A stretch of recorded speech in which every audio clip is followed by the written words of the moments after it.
Hello students, welcome back to my YouTube channel modern chemistry classes. देखिए, electrochemistry का lecture चल रहा है और पिछले क्लास में हम बात कर लिए थे इलेक्ट्रोलिटिक सेल, गैल्वेनिक सेल, ये सब पर हम चर्चा कर चुके हैं। गैल्वेनिक सेल जब हम पढ़ाए थे तो वहाँ पर बीच में एक डिस्कशन हुआ था साल्ट ब्रिज को लेकर के। साल्ट ब्रिज क्या है? साल्ट ब्रिज को लेकर के जनरली 12th बोर्ड में भी क्वेश्चन पूछा जाता है कि what is salt bridge and what is the function of salt bridge. पहले उसको थोड़ा सा देखते हैं। देखिए, साल्ट ब्रिज क्या है तो हम लिखेंगे कि it is the inverted U shape glass tube which is filled with strong electrolyte और अगर अगर जेली नाम का एक कंपाउंड होता है जो उसमें भर सकते हैं आप। और उसके बाद पूछता है कि what is the function of salt bridge. Salt bridge का क्या फंक्शन है? तो साल्ट ब्रिज का फंक्शन ये होता है, आप देख चुके हैं गैल्वेनिक सेल में, कि वो न्यूट्रलाइज करता है सॉल्यूशन को। तो लिखेंगे कि salt bridge neutralise the solution, both the solution. यही इसका फंक्शन है, सॉल्यूशन को न्यूट्रलाइज करना। ठीक है, अब आगे बढ़ते हैं। ईएमएफ के बारे में अब हम लोग देखते हैं। ईएमएफ के बारे में देखिए, ई सेल का क्या एप्लीकेशन है? E cell, EMF. देखिए, ईएमएफ क्या है? ईएमएफ है कि जब गैल्वेनिक सेल को जब आपने देखा, क्या देखा उसमें? यही कि एनोड पर ऑक्सीडेशन हो रहा था, एनोड पर ऑक्सीडेशन हो रहा था, कैथोड पर रिडक्शन हो रहा था। एनोड पर कौन सा था? जिंक था, और कैथोड पर कौन सा था? कॉपर था। तो एनोड पर जो जिंक था वो ऑक्सीडेशन कर रहा था, 2 इलेक्ट्रॉन लॉस कर रहा था, और जो कॉपर था कैथोड पर लगा हुआ था वो 2 इलेक्ट्रॉन गेन कर रहा था। उसके जो सॉल्यूशन थे उसमें से जो Cu2+ थे वो इलेक्ट्रॉन गेन कर रहे थे। तो वहाँ पर कैथोड वाले सेक्शन में रिडक्शन हो रहा था, एनोड वाले सेक्शन में ऑक्सीडेशन हो रहा था। अब ये पूरा रिएक्शन चल रहा था, साल्ट ब्रिज उसमें लगा हुआ था, इलेक्ट्रॉन ट्रांसफर हो रहा था एनोड टू कैथोड, और करंट फ्लो हो रहा था कैथोड टू एनोड। यानी कि करंट फ्लो जब हो रहा है तो वहाँ पर ऑक्सीडेशन हो रहा है, मतलब कि वहाँ पर loss of electron, gain of redox reaction हो रहा है। तो करंट फ्लो हो रहा है, मतलब वो इलेक्ट्रिसिटी प्रोड्यूस कर रहा है। तो केमिकल एनर्जी कन्वर्ट हो रहा है किसमें? इलेक्ट्रिकल एनर्जी में। ठीक है, ये चीज़ आपने देखा था। तो देखिए, अगर वहाँ पर वो जो रिएक्शन हो रहा है वो क्यों हो रहा है? क्योंकि एनोड पर ऑक्सीडेशन हो रहा है, कैथोड पर रिडक्शन हो रहा है, इसलिए ये रिएक्शन चल रहा है। तो हम लिख सकते हैं कि टोटल क्या हो रहा है? टोटल ये हो रहा है कि oxidation at anode plus oxidation S reduction at cathode, ये हो रहा है टोटल का टोटल। ठीक है, यहाँ पर हम थोड़ा साइन कन्वेंशन को लेकर के बात करेंगे। डिफरेंट टाइप से इसको लिख सकते हैं। जैसे एनोड पर क्या हुआ? ऑक्सीडेशन। यहाँ पर लिखेंगे oxidation potential of anode plus reduction potential of cathode. Oxidation potential of anode plus reduction potential of cathode. या आप चाहें, ये जो अभी इक्वेशन लिखा हुआ है E cell, EMF of the cell, reaction के होने का टेंडेंसी, रिएक्शन के होने का potential, that is also called reaction potential, या उसको हम लोग कहते हैं इलेक्ट्रोमोटिव फोर्स।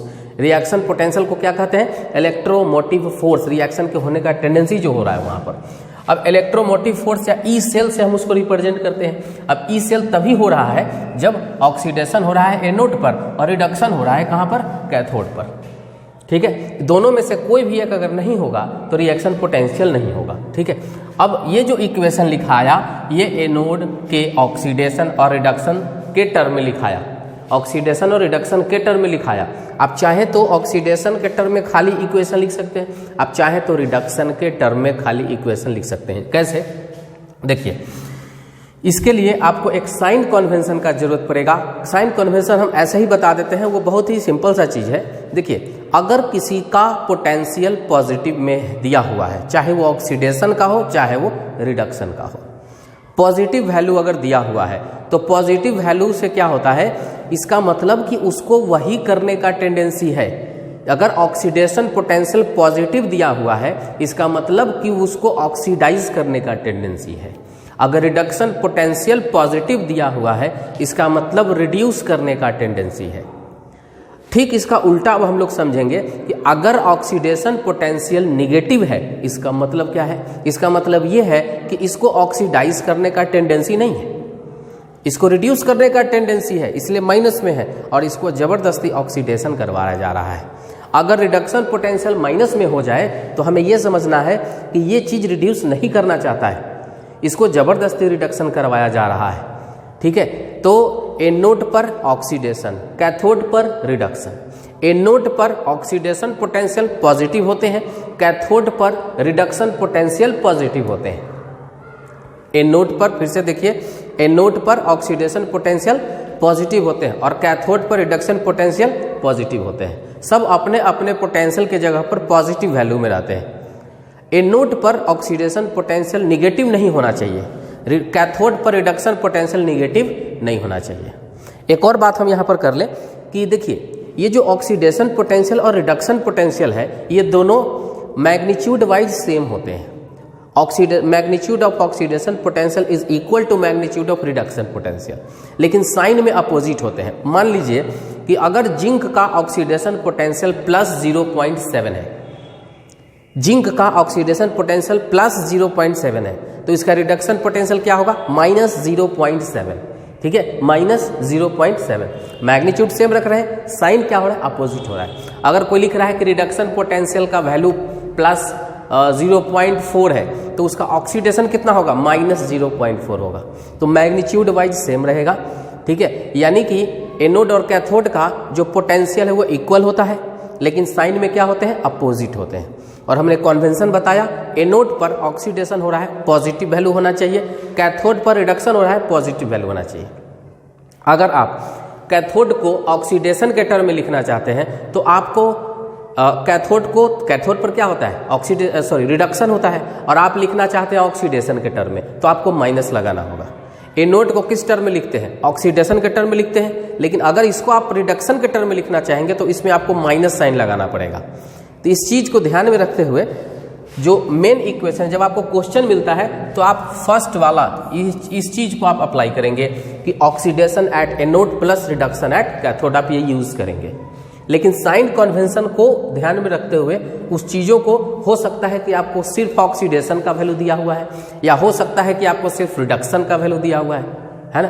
तो इस तरह से हम लोग यहाँ पर ऑक्सीडेशन के टर्म में भी लिख सकते हैं और रिडक्शन के टर्म में भी लिख सकते हैं। अब देखिए, अगर हमें ऑक्सीडेशन के टर्म में लिखना है ई सेल वैल्यू को, तो कैसे लिखेंगे? ऑक्सीडेशन एट एनोड, एनोड पर तो भाई ऑक्सीडेशन होता ही है, पॉजिटिव वैल्यू में रहेगा, तो ऑक्सीडेशन एट एनोड ये तो होता ही है। और आपने लिखा था plus reduction of cathode, reduction of cathode, cathode का रिडक्शन वैल्यू लिखा था प्लस साइन दे करके। लेकिन अब आपको लिखना है ऑक्सीडेशन के टर्म में, तो क्या कर देंगे? रिडक्शन के जगह अगर ऑक्सीडेशन लिखना चाहते हैं तो आपको यहाँ पर माइनस साइन लगाना होगा, तो हो जाएगा minus oxidation potential of cathode. तो ये माइनस, यही साइन कन्वेंशन है। अगर आपको रिडक्शन के टर्म में इक्वेशन को लिखना है तो आप जानते हैं कि कैथोड पर रिडक्शन होता है, कैथोड के रिडक्शंस पॉजिटिव वैल्यू में होते हैं, लेकिन एनोड के रिडक्शन कभी भी पॉजिटिव वैल्यू में नहीं रहेंगे, क्योंकि एनोड पर होता है ऑक्सीडेशन। और अगर आप रिडक्शन लिखना चाहेंगे तो माइनस साइन वहां पर लगाना पड़ेगा। तो इसलिए क्या लिखेंगे कि रिडक्शन पोटेंशियल ऑफ कैथोड, जो कि पॉजिटिव में होता है, लेकिन एनोड वाले में तो ऑक्सीडेशन होता है, हमें अगर रिडक्शन लिखेंगे तो उसमें माइनस साइन लगा देना पड़ेगा, minus reduction potential of anode. ठीक है, तो इस तरह से एक साइन कन्वेंशन है जो बहुत ही इंपॉर्टेंट होता है। एक और चीज़ यहीं पर आपको हम साथ ही साथ बताते हैं कि अगर रिएक्शन को आप उल्टा करते हैं, आप रिडॉक्स रिएक्शन को समझिए। अगर कोई ऑक्सीडेशन, एक कोई छोटा सा हाफ रिएक्शन है जो लेफ्ट टू राइट चलता है, और लेफ्ट टू राइट जब चलता है तो ऑक्सीडाइज हो रहा है, ऑक्सीडेशन हो रहा है, तो इसका उल्टा अगर हम राइट से लेफ्ट चलेंगे तो क्या हो जाएगा? रिडक्शन हो जाएगा। तो ऑक्सीडेशन वैल्यू और रिडक्शन वैल्यू दोनों का मैग्नीट्यूड सेम रहेगा, बस साइन क्या रहेगा? अपोजिट रहेगा। तो अगर लेफ्ट टू राइट ऑक्सीडेशन हो रहा है तो राइट टू लेफ्ट क्या होगा? रिडक्शन होगा, और साइन अपोजिट कर देना होगा उसका। ठीक है, लिखते समय ये चीज़ ध्यान रखना है आपको। तो नेक्स्ट आते हैं साइन कन्वेंशन में, जो हमें यहाँ पर बहुत ही ढंग से बताना है। इफ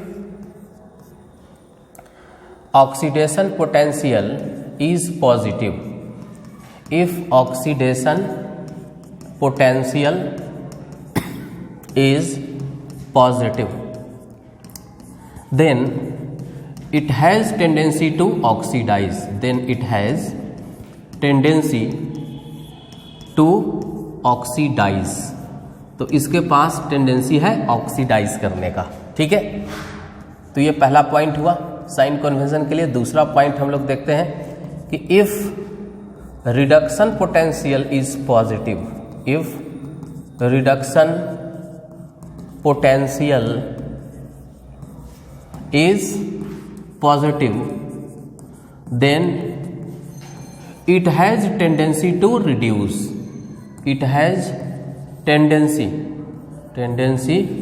to reduce, तो इसके पास टेंडेंसी है रिड्यूस करने का। यही चीज अभी हम बोल रहे थे, अगर ऑक्सीडेशन पोटेंशियल पॉजिटिव है तो ऑक्सीडाइज करने का टेंडेंसी है, अगर रिडक्शन पोटेंशियल पॉजिटिव है तो रिड्यूस करने का टेंडेंसी है। तीसरी बात याद रखेंगे कि magnitude of oxidation potential, magnitude of oxidation potential equal to reduction potential, equal to reduction potential, but लेकिन साइन क्या होंगे opposite, but their sign are opposite, लेकिन इसके साइन क्या होंगे अपोजिट होंगे। ऑक्सीडेशन पोटेंशियल और reduction potential magnitude wise same होंगे, बट उसका साइन क्या होगा अपोजिट होगा। एज फॉर एग्जाम्पल यहां पर देखिएगा, अगर मान लीजिए जिंक का ऑक्सीडेशन हम दिखाना चाहते हैं तो लिखने का तरीका बताए हुए हैं कि पहले जिंक लिखना है ऑक्सीडेशन नंबर 0, बाद में ऑब्लिक देकर के Zn2+, तो 0 से 2+ मतलब ऑक्सीडेशन हो रहा है। इसका वैल्यू अगर 0.74 है प्लस साइन के साथ, तो अगर आप इसका लिखना चाहते हैं उल्टा यानी कि रिडक्शन पोटेंशियल, तब भी उसका वैल्यू उतना ही रहेगा, बस क्या लगा देना है -0.74 लगा देना है, सिर्फ क्या लगा देना है -0.74। तो ये हो गया। उसी तरह से आप दूसरे तरीका से आप एक इक्वेशन के में देख सकते हैं कि जिंक 2+ और तब यहाँ पर 2 इलेक्ट्रॉन और इसका ई नॉट वैल्यू अगर 0.7 है प्लस के साथ, तो अब इस रिएक्शन को अगर आप उल्टा करते हैं यानी कि Zn2+ 2 इलेक्ट्रॉन लेकर के और जिंक के साथ, तो इसका जो ई नॉट वैल्यू हो जाएगा -0.7 हो जाएगा। ठीक है, +0.7 इसका है, तो अगर इस रिएक्शन को उल्टा कर देते हैं तो इसका जो ई सेल का वैल्यू है वो क्या हो जाएगा नेगेटिव में हो जाएगा। तो ये चीज़ आपको ध्यान रखना है। यही साइन कन्वेंशन जो बहुत ही इंपॉर्टेंट होता है, बहुत लोग को समझ में नहीं आता है। ठीक है, तो बस एक छोटा सा चीज़ है, कोई बहुत बड़ा चीज़ नहीं है, ये चीज़ आपको ध्यान में, यही है साइन कन्वेंशन सब मिला करके ओवरऑल। अब हम देखते हैं गैल्वेनिक सेल रिप्रेजेंटेशन, जैसे इलेक्ट्रोलिटिक सेल रिप्रेजेंटेशन हमने आपको बताया था, उसी तरह से गैल्वेनिक सेल का रिप्रेजेंटेशन कैसे होता है। तो सबसे पहले हम आपको एक जनरलाइज्ड फॉर्म आपको बात करते हैं, जनरल फॉर्म में क्या तरीका है उसको लिखने का। तो देखिए, आप एनोड कौन सा यूज कर रहे हैं और एनोड प्रोडक्ट क्या आ रहा है, एनोड प्रोडक्ट। ठीक है, यहाँ पर वर्टिकल लाइन देखो, साल्ट ब्रिज इसको बोलते हैं, इसको क्या बोलते हैं साल्ट ब्रिज। ठीक है, उसके बाद यहाँ पर कैथोड प्रोडक्ट लिख दिया जाता है, कैथोड प्रोडक्ट, और फिर ऑब्लिक देकर के यहाँ पर कैथोड कौन सा लिया हुआ है वो लिखते हैं। ठीक है, और यहाँ पर आप कंसंट्रेशन और टेम्परेचर मेंशन कर सकते हैं। ठीक है, कहीं कहीं दिया हुआ होता है तो उसको आप मेंशन कर सकते हैं, यही तरीका है। तो जो डैनियल सेल हमने पढ़ा था उसका क्या सिचुएशन था कि वहाँ पर जिंक का ऑक्सीडेशन हुआ था, जो एक्वस मीडियम में गया था 2 इलेक्ट्रॉन लॉस करके, और कॉपर 2+ जो एक्वस में था वो 2 इलेक्ट्रॉन गेन करके क्या बन गया था, कॉपर बन गया था। ठीक है, तो यहाँ से हम लोग ऑक्सीडेशन और रिडक्शन दोनों को एक साथ इस रिप्रेजेंटेशन में कैसे दिखाएंगे। देखिए, ये पार्ट हो गया एनोड का, ये हो गया एनोड का, ये पार्ट हो गया कैथोड का, है ना। तो एनोड में कौन रहता है, जिंक, प्रोडक्ट क्या बनता है, जिंक 2+, एक्वस मीडियम है, यहाँ पर साल्ट ब्रिज लगाएंगे। उसके बाद रिडक्शन होता है किसका, Cu2+ का, जो एक्वस फॉर्म में होता है, और कॉपर सॉलिड फॉर्म में आता है। तो ये देखिए, ये जो लिखा हुआ है इसी को हम लोग कहते हैं गैल्वेनिक सेल रिप्रेजेंटेशन। ठीक है, इसी तरह से हम लोग को कहीं पर भी किसी सेल का रिप्रेजेंटेशन दिखा सकते हैं। चलिए आगे बढ़ जाते हैं।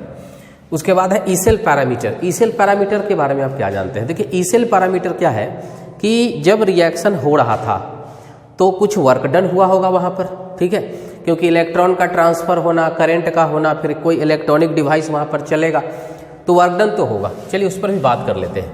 अगर इफ ई सेल क्या है, जीरो है, ई सेल अगर जीरो वैल्यू दिखा रहा है, मतलब कि जो रीडिंग है वोल्ट मीटर में जीरो दिखा रहा है, मतलब कोई इलेक्ट्रॉन ट्रांसफर नहीं हो रहा है, कोई करंट फ्लो नहीं हो रहा है, कोई इलेक्ट्रॉनिक डिवाइस नहीं चल रहा है, ठीक है, E cell equal to zero, it means that cell is dead. जो आपका सेल है वो मर चुका है, कोई काम नहीं कर रहा है, और इक्विलिब्रियम एस्टेब्लिश्ड, या हम कहते हैं उसको कि क्या आ चुका है, इक्विलिब्रियम एस्टेब्लिश्ड हो चुका है, ठीक है, इक्विलिब्रियम एस्टेब्लिश्ड, इक्विलिब्रियम आ चुका है। पहला पॉइंट ये याद रखिएगा, अगर ई सेल वैल्यू जीरो है, सेल डेड हो गया है, सेल काम नहीं कर रहा है, इक्विलिब्रियम आ गया है, और नो करेंट फ्लो, कोई भी करंट वहां पर फ्लो नहीं हो रहा है, नो इलेक्ट्रॉन ट्रांसफर, वहां पर कोई इलेक्ट्रॉन ट्रांसफर नहीं हो रहा है, पोटेंशियल डिफरेंस जीरो हो गया है। ये भी आप लिख सकते हैं कि पोटेंशियल डिफरेंस जो वहां पर था वो क्या हो चुका है, जीरो हो चुका है, कोई काम वहां पर नहीं हो रहा है। ई सेल जीरो का मतलब समझ में आया आपको? चलिए अगला देखते हैं। अगर ई सेल पॉजिटिव वैल्यू में अगर आए, ई सेल का वैल्यू वोल्ट मीटर में अगर पॉजिटिव रीडिंग दे रहा है, इसका मतलब करंट फ्लो हो रहा है, इलेक्ट्रॉन का ट्रांसफर हो रहा है, और जो इलेक्ट्रॉनिक डिवाइस है वो भी काम कर रहे हैं, वो भी चल रहे हैं, ठीक है, अपने सही डायरेक्शन में, स्पॉन्टेनियसली अपने आप ये सारा काम होते जा रहा है, ठीक है।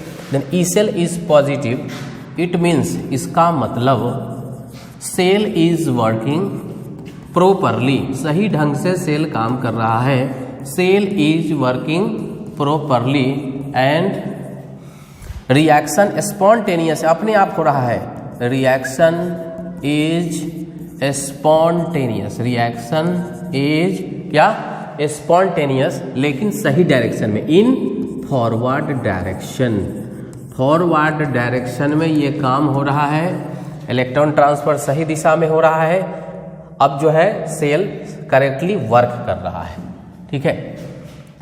उसी तरह से अब अगर हम यहां पर लिख दें कि इफ ई सेल निगेटिव, ठीक है, तो जरा सोचिए, इसी तरह से जिस तरह से जीरो था, जिस तरह से पॉजिटिव था, उसी तरह से अगर हम ई सेल निगेटिव लिखते हैं तो इसका क्या मतलब होगा, it means that cell is working, cell work कर रहा है, बट इन रिवर्स डायरेक्शन, उल्टा डायरेक्शन में, it means that cell is working in opposite direction, उल्टे डायरेक्शन में, इन अपोजिट डायरेक्शन, स्पॉन्टेनियसली, इसमें भी स्पॉन्टेनियस अपने आप हो रहा है। चलिए इसको आपको हम समझाते हैं। अगर आप डीसी फैन को, ठीक है, इलेक्ट्रिक वाला फैन नहीं, आप डीसी फैन जो होता है उसको आप जो बैटरी से चलाते हैं डायरेक्ट जोड़ करके, तो आप देखिएगा अगर तार को उल्टा लगाएंगे प्लस माइनस में तो वो फैन उल्टा घूमने लगता है, ठीक है, तो आप फिर से उसको सीधा करते हैं तब जाकर के वो राइट डायरेक्शन में चलता है, तो दोनों स्थिति में वर्क डन होता है। अगर आप कैथोड को एनोड, एनोड को कैथोड बनाएंगे तब भी काम होगा, लेकिन जो काम होगा उल्टा डायरेक्शन में होने लगेगा, ठीक है। तो ई सेल जीरो मतलब सेल डेड है, कोई वर्क नहीं हो रहा है। E cell positive, cell is working in right direction spontaneously. अच्छा, ई सेल अगर निगेटिव है then cell is working in opposite direction spontaneously, मतलब फॉरवर्ड डायरेक्शन में एक चलता है बढ़िया से और एक ये चलता है बैकवर्ड डायरेक्शन में, ठीक है। तो ये याद रखना, यही ई सेल पैरामीटर है। कहीं पर भी अगर ई सेल का दे करके और आपसे पूछा जाता है तो इसी सब में से कोई बात आपसे पूछा जाएगा, ठीक है। चलिए अगला टॉपिक है गिब्स एनर्जी, थर्मोडायनामिकल अप्रोच। इलेक्ट्रोकेमिस्ट्री में थर्मोडायनामिक किस तरह से इन्वॉल्व है और किस तरह से वो यहाँ पर अपना एक पकड़ बनाया है, उस चीज़ को आपको समझाते हैं। देखिए गिब्स एनर्जी क्या है।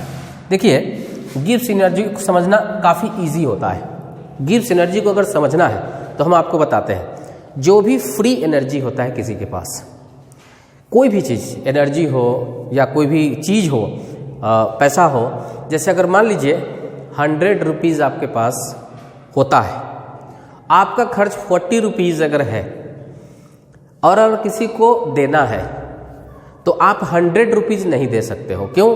क्योंकि उसमें से 40 रुपीज़ तो आपका अपना एक्सपेंस होता है, खर्च होता है। तो आप किसी को कितना दे सकते हो? 60 रुपीज़ आप दे सकते हो, ठीक है। 100 में से कितना? 60 रुपीज़ आप दे सकते हो, 40 नहीं दे सकते, क्योंकि 40 आपका अपना एक्सपेंस है। तो इसीलिए फ्री कितना है आपके पास? फ्री अमाउंट क्या है? 60 है। तो वही 60 रुपीज़ जो फ्री अमाउंट है एनर्जी के टर्म में, हम उसको गिब्स एनर्जी बोलते हैं, गिब्स फ्री एनर्जी बोलते हैं। छोटा सा डिफिनेशन यहाँ पर हम लिख देते हैं कि it is the freely energy available, it is the freely energy available to the system, available to the system, it is freely energy available to the system which can do any useful work, which can do any useful work। मतलब ऐसा energy जो free है, उसका आपके पास उसका कोई काम नहीं है, वो एनर्जी से आप किसी का वर्क कर सकते हैं, उसी को कहते हैं गिब्स एनर्जी। इसका एब्सोल्यूट वैल्यू नहीं निकलता है। गिब्स एनर्जी को कैपिटल जी से लिखते हैं, एब्सोल्यूट वैल्यू कैलकुलेट नहीं होता है। Absolute value can not be calculated, absolute value can not be calculated, ठीक है। Only change in Gibbs energy calculated, सिर्फ क्या निकालते हैं? Change in Gibbs. चेंज को किस चीज से रिप्रेजेंट करते हैं? डेल्टा से। Change in Gibbs energy calculated, ठीक है। अब जैसे डेल्टा जी, इक्वेशन क्या होता है? Delta G equal to del H minus T delta S, ये इक्वेशन होता है।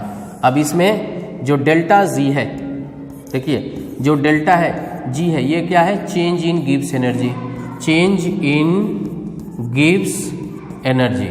गिब्स एनर्जी में चेंजिंग कितना हुआ है वो है, ठीक है, जिसे कि आप फ्री एनर्जी कहते हैं। क्या कहते हैं?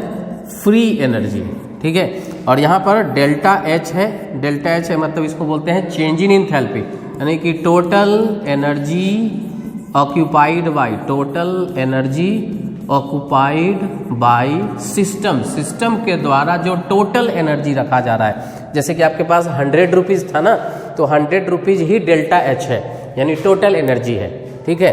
और जो टी डेल्टा एस है, टी डेल्टा एस है, इट इज़ एक्सपेंस एनर्जी, ये खर्च होगा, इट इज़ एक्सपेंस एनर्जी। मतलब टी इंटू डेल्टा एस जो है ये क्या होगा? ये खर्च हो जाएगा, ये क्या हो जाएगा?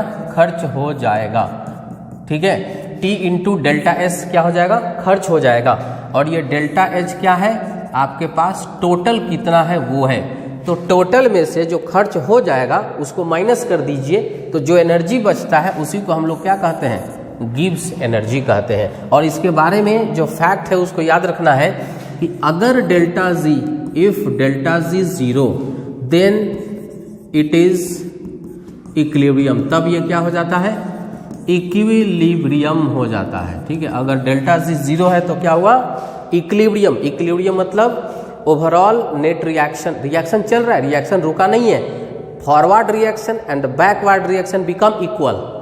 तो ओवरऑल जो क्या बोलते हैं, डिफरेंस कुछ आपको नहीं मिलेगा, ठीक है। उसी को हम लोग क्या कहते हैं? इक्विलिब्रियम कहते हैं। तो अगर डेल्टा जी 0 है तो मतलब क्या हो गया? इक्विलिब्रियम। और अगर डेल्टा जी निगेटिव है, डेल्टा जी क्या है? निगेटिव है, then reaction is spontaneous, then reaction is spontaneous. अभी अभी इसका काम करने वाला है। Delta G equal to negative मतलब क्या? Reaction is spontaneous. और अगर डेल्टा जी पॉजिटिव अगर हो गया, डेल्टा जी क्या हुआ? पॉजिटिव हो गया, तो रिएक्शन नॉन स्पॉन्टेनियस है, then reaction is non spontaneous, then reaction is non spontaneous. अगर डेल्टा जी 0 तो equilibrium delta G negative, spontaneous, spontaneous means what, spontaneous का मतलब कि वो अपने आप हो रहा है। ठीक है, देखिए कोई भी जो फेनोमेना होता है वो या तो अपने आप होता है या उसको किसी सोर्स से करवाते हैं। तो जब कोई भी प्रोसेस अपने आप होता है तो उसको बोलते हैं स्पॉन्टेनियस, जैसे रेनफॉल, ठीक है, आदमी का मर जाना, या फिर कूलिंग हॉट टी, बहुत सारे ऐसे एग्जाम्पल्स हैं जो अपने आप होते रहता है, उसको कोई नहीं करवाता है। ठीक है, और कुछ ऐसे फिनोमेना है जिसको करवाना पड़ता है या तो वो नहीं होता है, जैसे डेड मैन बिकम अलाइव, मरे हुए आदमी का जिंदा हो जाना, ये तो हो ही नहीं सकता, नॉन स्पॉन्टेनियस प्रोसेस है, नॉन फिजिबल प्रोसेस है। अच्छा, ठंडे चाय का गर्म हो जाना, क्या ये अपने आप होगा? बिल्कुल नहीं, इसको आपको हीट देना पड़ेगा तब जाकर के होगा। मेल्टिंग फिनोमेना ये स्पॉन्टेनियस है, बर्फ निकाल के रख दीजिए अपने आप मेल्ट हो जाएगा, इसको बोलते हैं स्पॉन्टेनियस, जो अपने आप हुआ।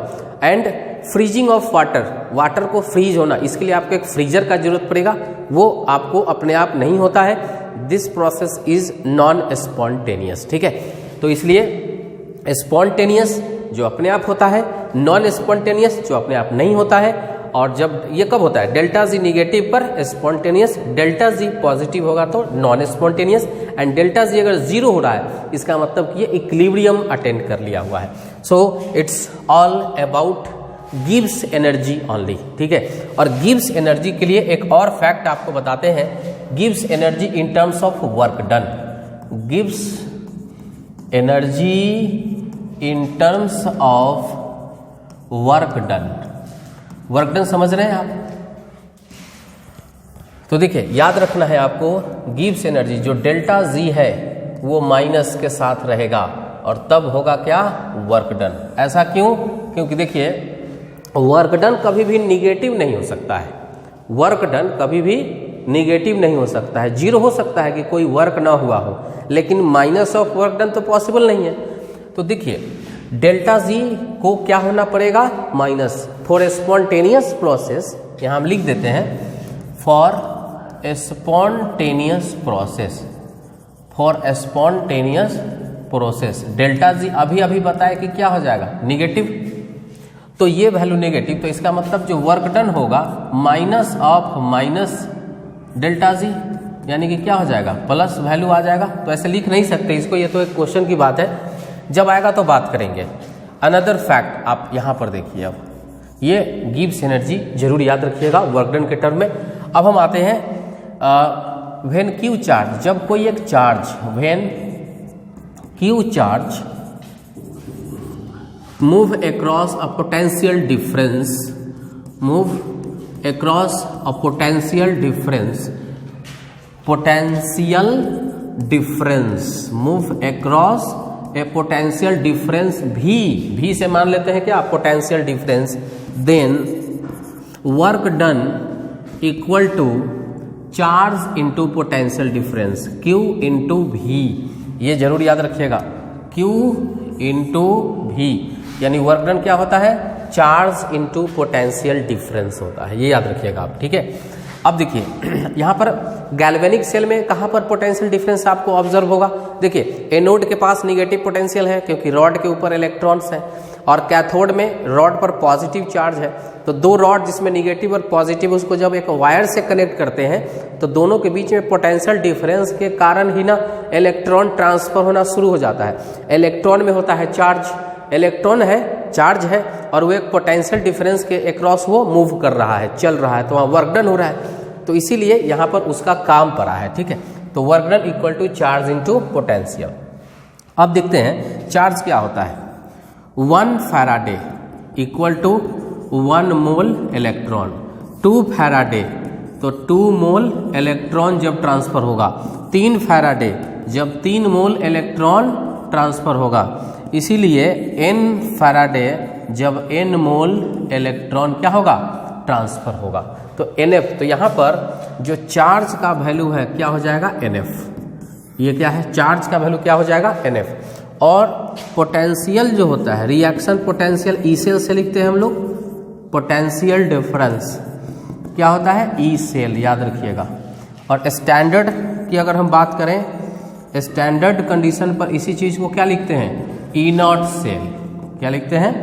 ई नॉट सेल। पोटेंशियल डिफरेंस को ई सेल से, स्टैंडर्ड कंडीशन अगर लेते हैं तो ई नॉट सेल को, ठीक है, यानी कि भी के जगह पर क्या लिखेंगे, ई सेल लिखेंगे, ठीक है, भी के जगह क्या लिखेंगे, ई सेल, क्यू के जगह लिखेंगे एनएफ और भी के जगह लिखेंगे ई सेल, यानी हम वर्क डन निकाल सकते हैं। देखिए तो यहाँ से अगर हम वर्क डन बात करें तो एनएफ जो कि चार्ज है और पोटेंशियल है ई सेल, ठीक है।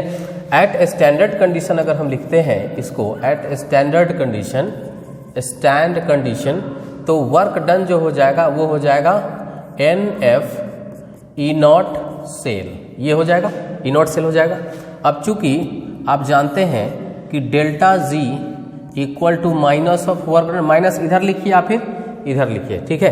तो यहाँ से delta G equal to minus of, और डब्लू के जगह पर क्या लिख सकते हैं ना, ये इसको लिख सकते हैं डब्लू की जगह पर, तो क्या हो जाएगा, ये हो जाएगा minus N F E not cell, और अगर स्टैंडर्ड कंडीशन लेंगे तो डेल्टा जी को भी नॉट लगा दीजिएगा, तो क्या इक्वेशन आया, delta G naught equal to minus N F E not cell, where N क्या है, नंबर ऑफ इलेक्ट्रॉन ट्रांसफर, कितना इलेक्ट्रॉन ट्रांसफर हुआ, एफ क्या है, एफ है फैराडेज, फैराडे का वैल्यू आपको पता है 96500 कूलम्ब, और इनर्ट सेल क्या है, ये है रिएक्शन पोटेंशियल, रिएक्शन के होने का पोटेंशियल, ठीक है, रिएक्शन पोटेंशियल। तो इस तरह से गिब्स एनर्जी और ईएमएफ के बीच में एक रिलेशन यहाँ पर एस्टैब्लिश्ड हो जाता है, और अभी कैलकुलेशन बाकी है। जैसे फ्रॉम नर्न्स्ट इक्वेशन अगर हम बात करें, फ्रॉम नर्न्स्ट इक्वेशन, आपको याद होगा कि स्टैंडर्ड और नॉन स्टैंडर्ड ईएमएफ के बीच में एक रिलेशन एस्टैब्लिश्ड किया गया था, कॉपर हाफ सेल में भी लिखे थे और जिंक हाफ सेल में भी लिखे थे, ठीक है। तो यहाँ पर देखिए लिख सकते हैं E cell equal to E not cell minus R T by N F, और हम यहाँ पर बेस ई वाला ले लेते हैं लॉग, और यहाँ पर product by reactant, reaction quotient कहलाता है क्यू। आप ध्यान रखिएगा क्यू जो होगा वो active mass of product by active mass of reactant, ये चीज़ होता है, हमने उसको क्यू से रिप्रेजेंट कर लिया है। अब देखिए हम क्या करते हैं, दोनों तरफ एन एफ से मल्टीप्लाई करने पर, multiply by N F on both side, दोनों ही साइड में एन एफ से मल्टीप्लाई करने पर हमें मिलेगा N F E cell equal to N F E not cell minus R T by N F, और इंटू एन एफ से गुना हो रहा है तो लॉग क्यू, ये कैंसिल हो जाएगा, है ना। अब एन एफ ई सेल को क्या लिख सकते हैं, एन एफ ई सेल को डेल्टा जी लिख सकते हैं, तो ये नॉन स्टैंडर्ड है तो डेल्टा जी, ये हो जाएगा माइनस में, सॉरी क्या लिखेंगे, माइनस साइन यहाँ पर देना है, माइनस डेल्टा जी नॉट हो जाएगा minus R T log Q हो जाएगा, माइनस कॉमन लेके काट दीजिए, इक्वेशन बनता है delta G equal to delta G naught plus R T log Q, ठीक है, this is the required equation.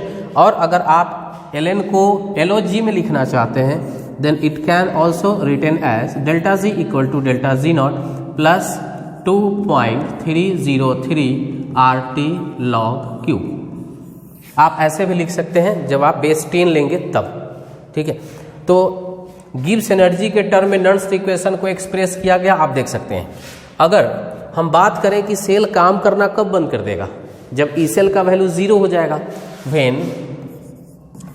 When E cell equal to 0, E cell equal to 0 then cell is dead, cell is dead, मतलब तब cell काम नहीं कर रहा है। तो जब सेल काम नहीं कर रहा है, रिएक्शन पोटेंशियल कांस्टेंट हो गया है, कोई डिफरेंस वहां पर नहीं है, तो आप यहां पर अकॉर्डिंग टू इक्वेशन, सबसे पहले हम लोग इक्वेशन लिखते हैं, E cell equal to E not cell minus 2.303 R T by N F log Q, Q के अभी बताए थे आपको प्रोडक्ट बाई रिएक्टेंट। अब इसके जगह पर क्या हो जाएगा 0, तो 0 equal to E not cell minus 2.303 RT by NF log Q।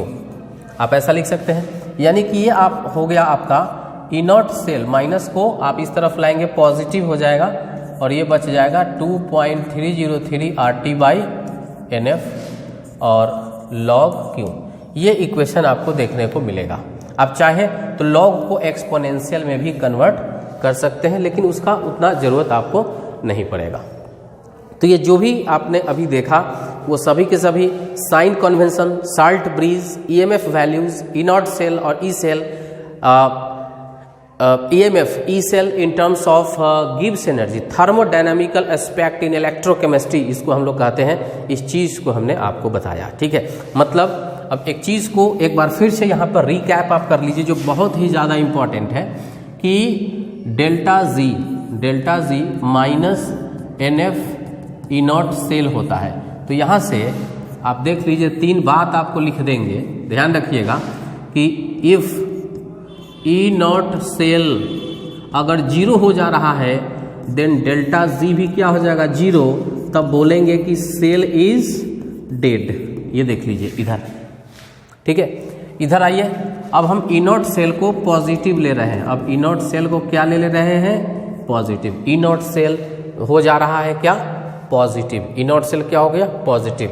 तो ई नॉट सेल जब पॉजिटिव हो गया तो F और N भी पॉजिटिव है, तो माइनस से मल्टीप्लाई होकर के जो डेल्टा जी है वो निगेटिव में चला जाएगा। और जैसे ही डेल्टा जी निगेटिव हुआ मतलब कि स्पॉन्टेनियस रिएक्शन होगा, स्पॉन्टेनियस रिएक्शन, ठीक है। उसके बाद फिर इधर आ जाइए, आपको बता देते हैं कि ई नॉट सेल अगर निगेटिव हो जाए, ई नॉट सेल क्या हो जाए, निगेटिव हो जाए, तो यहाँ से डेल्टा जी जो है वो पॉजिटिव होने लगता है। कैसे, ई नॉट सेल का माइनस और इसका माइनस प्लस हो जाएगा, तो डेल्टा जी पॉजिटिव, मतलब कि नॉन स्पॉन्टेनियस प्रोसेस। क्या हो जाएगा, नॉन स्पॉन्टेनियस प्रोसेस। तो logical question, statement based question, assertion reason question, किसी भी तरह का क्वेश्चंस अगर आपको पूछता है थर्मोडायनामिकल एस्पेक्ट इन इलेक्ट्रोकेमिस्ट्री, तो आपको यहीं से उस चीज़ को पिकअप करना है, ठीक है। तो इसको आप बहुत ध्यान से देखिएगा, समझिएगा, नोट कीजिएगा। और आज के लेक्चर में इतना ही रहेगा। आज हम ये बात किए हैं, अब जो अगला लेक्चर होगा उसमें फिर आगे जैसे हाफ रिएक्शंस दे करके, हाफ सेल दे करके, जोड़ करके आपसे पूछेगा जो फाइनल रिएक्शन बन रहा है उसका EMF वैल्यू कैसे कैलकुलेट करते हैं, that is called relating half cell. हम इस पॉइंट पर आएंगे अगली क्लास में। आज के लिए इतना ही, थैंक यू।